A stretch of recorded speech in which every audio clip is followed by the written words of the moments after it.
Hello everyone, this is Ravikrishna Janyavala and welcome to my channel Ravi Tech Talks. Please do like and subscribe to get notifications. Let us get started with our course Microsoft Azure IoT. So today we will be discussing on X509 certificates. How do we create X509 certificates so that after creation we can see a practical demo on how do we attestate devices using DPS with X509 attestation and register the devices with the IoT Hub. Okay, so let me switch to Azure portal. So as you seen previously, we have one DPS device provisioning service which we created previously, and we have one IoT Hub. If you go into the device provisioning service and go to the linked IoT hubs, you will need to add your Azure IoT Hub here, which I have shown you in previous videos. Okay, and coming to the IoT Hub, so once we register the devices using DPS, we need to know that if we are able to send messages to the IoT Hub, right? So for this, we need to add a route, so that what the route does is like whenever it is getting messages from the devices which were registered, so those messages will get routed and stored in the Azure storage, that is the blob storage. So go into your IoT Hub and click on message routing. Okay, and click on custom endpoints.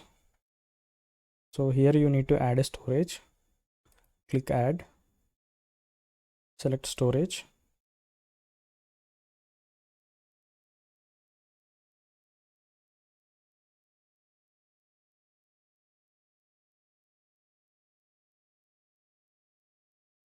Okay,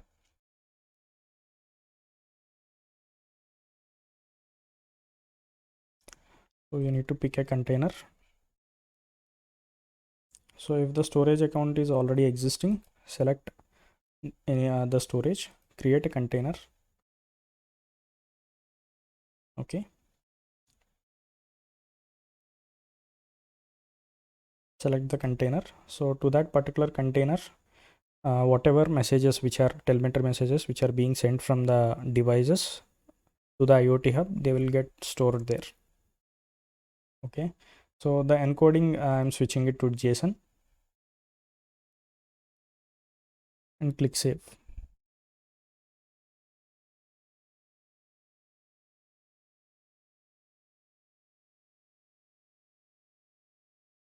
So once the custom endpoint gets created, you will be able to see it here.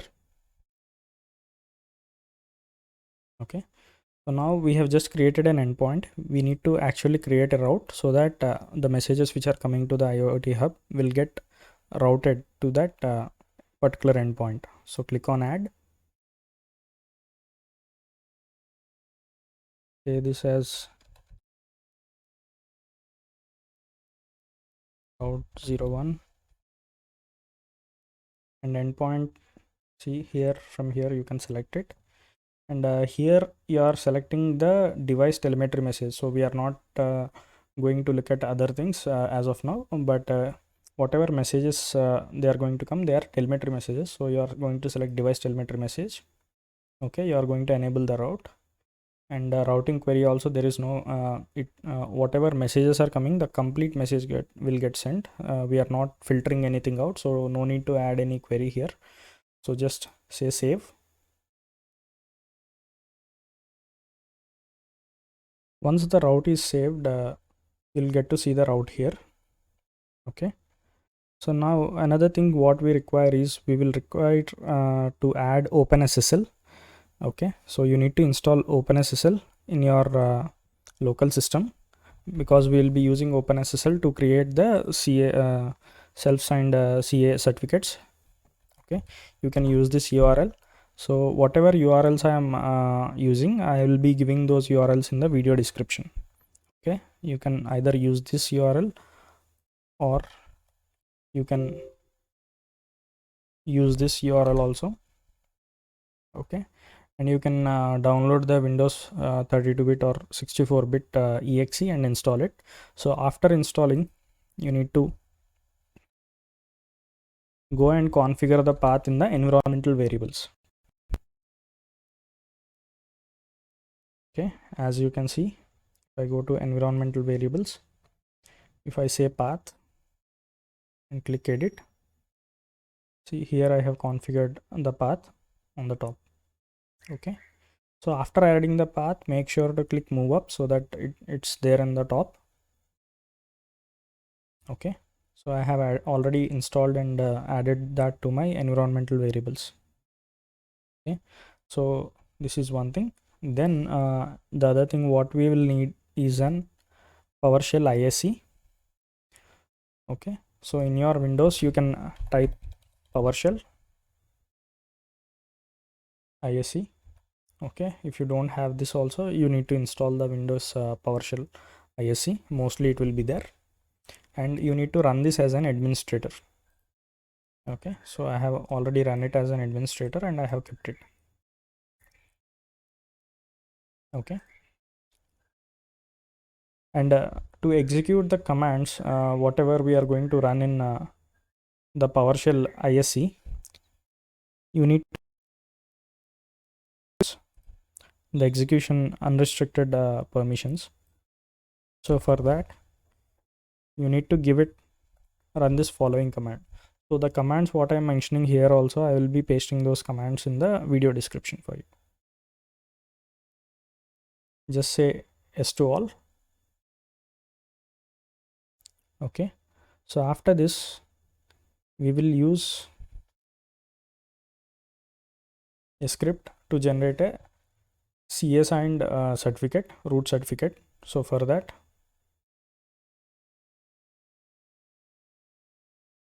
you need to go to this URL. So this URL, GitHub URL, it's provided by Microsoft only. So here you will be able to find the script which we will be using to generate a CA signed certificate. So even the link for this I will be giving you in the video description. Okay.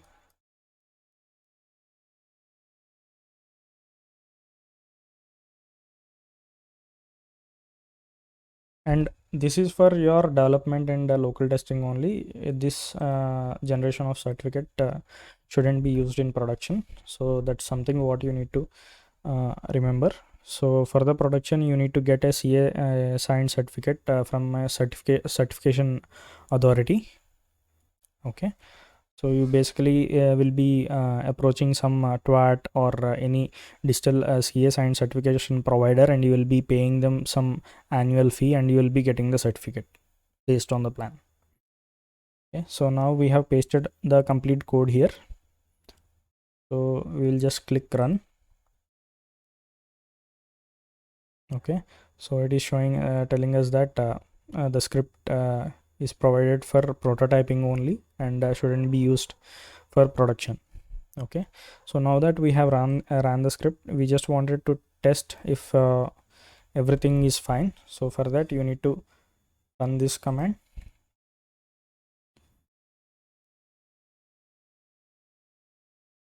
Now that since we are getting this error when we ran the test command, the error says that environmental variable OpenSSL config is not set.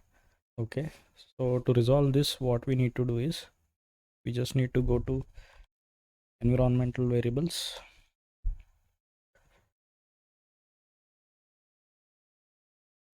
Okay, here you just need to click new.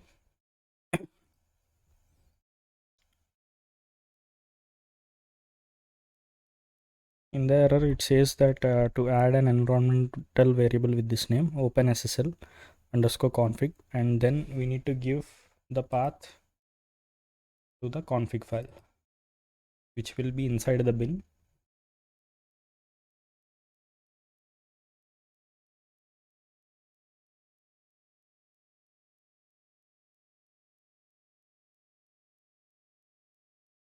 Okay,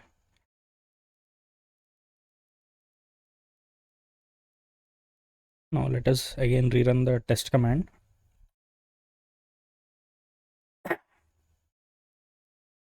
Okay, since we have just updated the environmental variable, it might not reload it, so just close the PowerShell and again reopen it. again in admin mode. Again I have opened the PowerShell ISC in administrator mode, that is with run as admin, and before running this we need to again do the same command what we did previously, that is give it unrestricted execution policy. So just let me execute that particular command. Say yes to all, and after that is done, okay, now let me again run the test certificate command to check all the prerequisites. Yes, so now it says that environmental variable openSSL underscore config is also set. Now let us generate the new CA certificate. So to do that you need to use this command. So the ECC is one sort of an format to generate the certificate. It's one algorithm. You might have known RSA.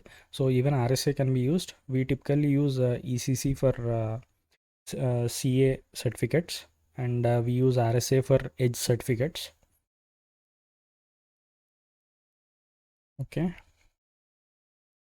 So it has generated 3 intermediate certificates for us. And if you scroll up, you can see that it has generated 1 root certificate. Okay.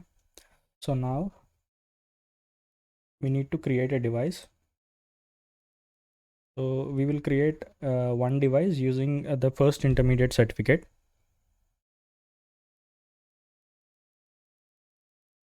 So to do that, we need to execute this command, and we need to pass which intermediate certificate it need to use. So for that, need to copy the certificate name from here, paste it here.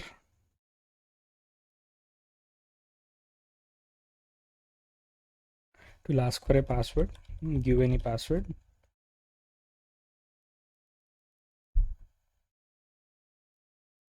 Okay.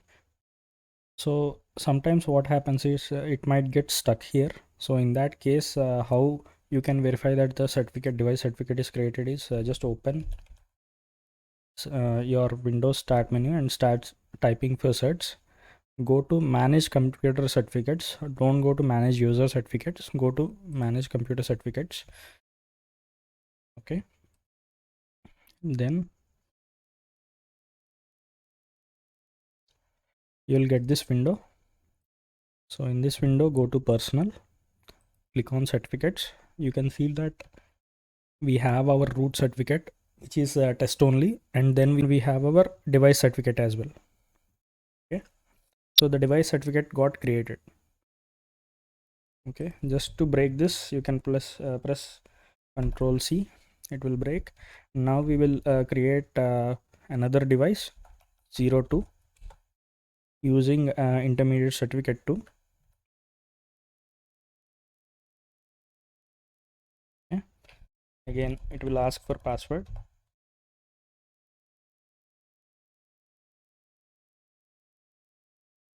Okay, again to verify if it gets stuck, normally it returns back that it will return additional statements, and it will return that it has been created. But in Windows sometimes OpenSSL and using PowerShell it can get stuck. So open console, refresh it again here. Yeah, so the second certificate is also created. Okay, so with that you can close your you can minimize your PowerShell. Okay, so now that we have created certificate for both the devices, we will need to save these certificates so that they can be uploaded to the DPS and used at the device level. So to do that, you need to come here to the certificates. Okay, and we need a root CA certificate. You can open, say all tasks, say export, next. So for CA certificate, we don't need to have a private key as of now. So you just say no and do the export. And for uploading this into the Azure device provisioning service, you need base 64 encoded X509. So just say next. browse. Okay, I would say ca root .cer.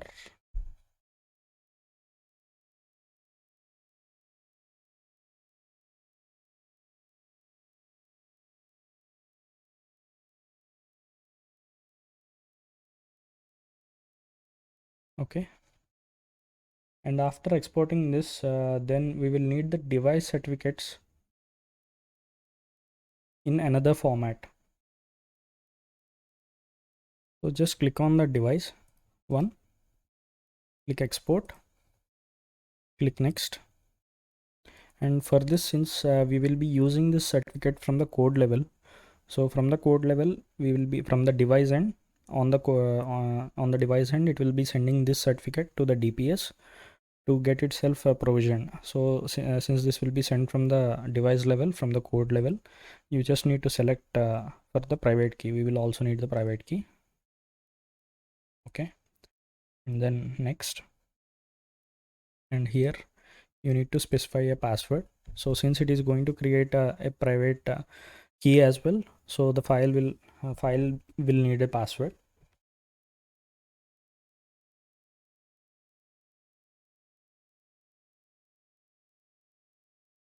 Okay,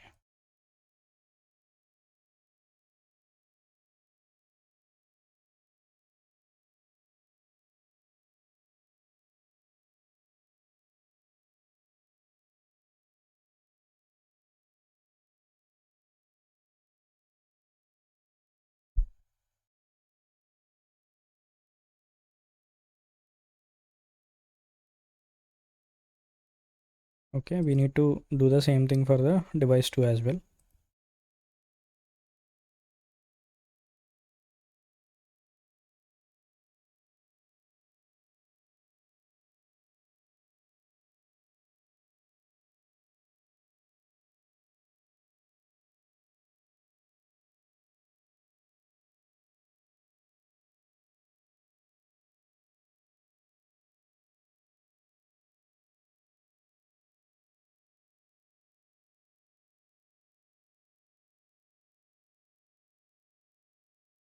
Okay, so these two certificates, these three certificates, the root certificate, the device and 1 and device 2 certificate, we will be using it. So now let us switch back to our Azure portal. So in the Azure portal, if you go to DPS, in the DPS you can see certificates. So here you need to add your root certificate. So the root certificate, I will say test CA is it.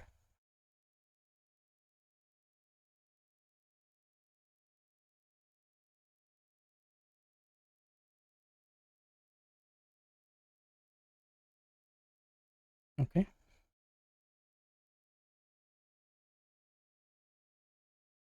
I'll say save. So here you can see that it's showing that this is not verified. So you need to verify this certificate in order for this certificate to be used. And when the device is sending its device certificate to validate it against this root certificate, this need to be verified first. So you just click on the certificate name. So here here you can see verification code, right? Say generate verification code. It will give you a verification code. Just copy it to clipboard. Okay. After copying it, we need to generate a private certificate. So why is this required? To complete the proof of possession of the root certificate, we need to create a certificate with this verification code in the subject and then sign it with a private key that is associated with the CA certificate. Okay, so when we are doing CA certificate, we have both the private we have the private key, right? So that using that private key and keeping this verification code in the subject, we need to create a new certificate, and we need to upload that certificate cert file here or PEM file here, so that it verifies that the root certificate belongs to us, and it will make it as a green check mark. Okay, so to again do that as well, we again switch back to our PowerShell ISC. So this method, what it does is like taking that verification key what we got, using our root certificate private key, it will generate a new certificate. It will keep this key in the subject. Just let me enter. Yes, so this is generated in Windows System 32 verification cert 4. Okay, just let me switch back to the Azure portal.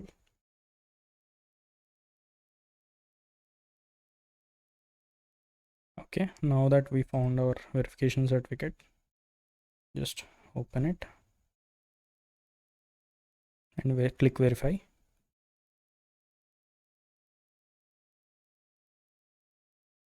Now you see that it has been, we have verified our root CA certificate in the Azure portal level.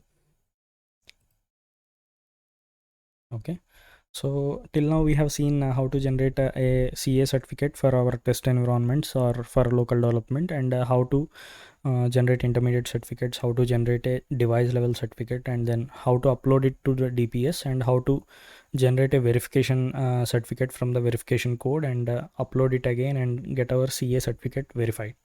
So in the next courses we will be seeing much further into this.